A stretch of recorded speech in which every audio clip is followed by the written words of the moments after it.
खुलुमबाय गिबियाव नायग्रो नोंथांमोनखौ गासैखौबो चेनेलाव बरना लाग्रोनाय जाबाय नोंथांमोननि थाखाय दिनै मोनसे गोजोनथाव रादाब लाबोनाय जादों नोंथांमोना पीएम किसान सम्मान निधि योजनानि 17थि किस्तिनि फैसाखौ मोननो थांगासिनो दङ दै आरो फैसाखौ माला सोगोन बिनि थाखाय जोंहा डेटबो ओंखारना फैबाय दा बेनिखायनो नोंथांमोना जाहाथे गासैबो मिथिनो हायो पीएम किसान सम्मान निधि योजनानि 17थि अनसुंथाइनि फैसाखौ नोंथांमोना माला मोननो थांगासिनो दङ दा बेनिखायनो भिडिअखौ नोंथांमोना गासैबो जोबजासिम नायलांबानो जाबाय आं गिबियाव नोंथांमोननिसिम गासैनिसिम गुरै खावलायग्रोबाय दै नोंथांमोना सोरबाफोर चेनेलाव गोदानै फैदोंबा आरो नोंथांमोना दासिमबो चेनेलखौ साबस्क्राइब खालामनानै लायाखैबा नोंथांमोना गासिबो चेनेलखौ साबस्क्राइब खालामनानै लाग्रोलायबानो जाबाय जाहाथे नोंथांमोना बेबादिनो भिडिअखौ मोननो हायो नोंथांमोना पीएम किसान सम्मान निधि योजनानि 17थि इनस्टलमेन्टनि फैसाखौ एबा 17थि किस्तिनि फैसाखौ नोंथांमोना फैबाय थानाय जुननि 18 थारिखआव मोननो थांगासिनो दङ दै नाथायबा जुननि 18 थारिखनि खैथासो समाव नोंथांमोननि बेंक एकाउन्टआव फैसाखौ सोना हरगोन दा बिनि थाखाय जोङो दासिमबो डेटखौ मोननो हानाय जायाखै नाथायबा नोंथांमोना बेखौ मिथिनो हाबाय जुननि 18 थारिखआव जायखिजाया नोंथांमोना बे पीएम किसान सम्मान निधि योजनानि 17थि इनस्टलमेन्टनि फैसाखौ मोनखासिगोन दा बिनिफ्राय मोनसे खोथाया बेसो जादों आरो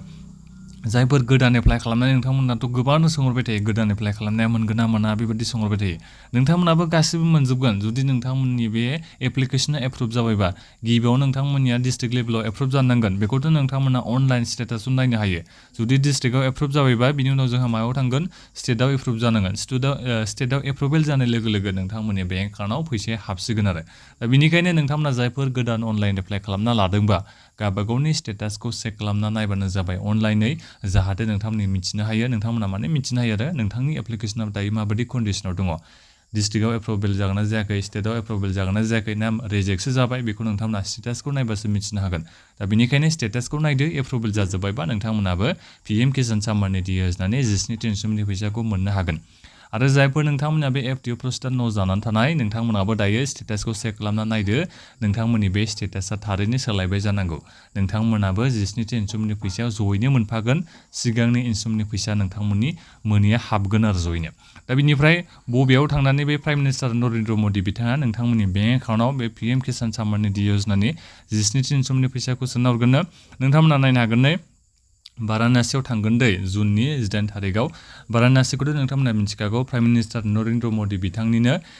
लकसभा सिटआ वाराणसियानो दा बिनिफ्रायनो बिथाङा माने फार्मारफोरजों कनफारेन्सआव बिथाङा बाहागो लागोननो फार्मार्स कनफारेन्सआव गिबियावनो बिथाङा बाहागो लाग्रोगोननो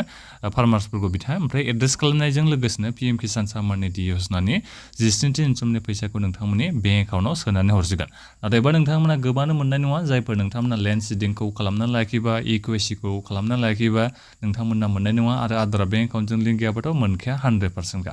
दा बेनिखायनो इक्वेसिनि थाखायबो जोंहा दासान्दि स्पेशेल ड्राइभआ सोलिगासिनो दङ दा बेनिखायनो जायफोर इक्वेसिखौ होनानै लायाखै गोख्रैनो बे साननैसोनि गेजेराव होनानै लायोबा नोंथांमोनाबो पीएम किसान सम्मान निधि योजनानि 17थि किस्तिनि फैसाखौ नोंथांमोनाबो मोननो हागोन आरो फैसाया नोंथांमोना बेसेबां 2000 रांखौनो दायो नोंथांमोना मोननो हागोन दै दायो जोंहा आसामनियाथ' स्टेटआ बारायाखै नालाय दा बेनिखायनो नोंथांमोना दायो बे 2000 रांखौनो मोननो हागोन आरो पीएम किसान सम्मान निधि योजनानिफ्राय दा बेखिनियानोमोन बे भिडिअखौ नोंथांमोना गासिबनोबो शेयार खालामबानो जाबाय आरो नोंथांमोना माखौबाफोर सोंनांगौ दङबा भिडिअखौ बक्सआव नोंथांमोना कमेन्ट खालामनो हागोन आरो नोंथांमोना जायफोर चेनेलाव गोदानै फैनाय चेनेलखौ साबस्क्राइब खालामनो दाबावदो नोंथांमोना चेनेलखौ साबस्क्राइब खालामनानै लाथारबानो जाबाय जाहाथे नोंथांमोना बेबायदिनो भिडिअखौ मोननो हायो दा बेखिनियानोमोन गोजोन्थों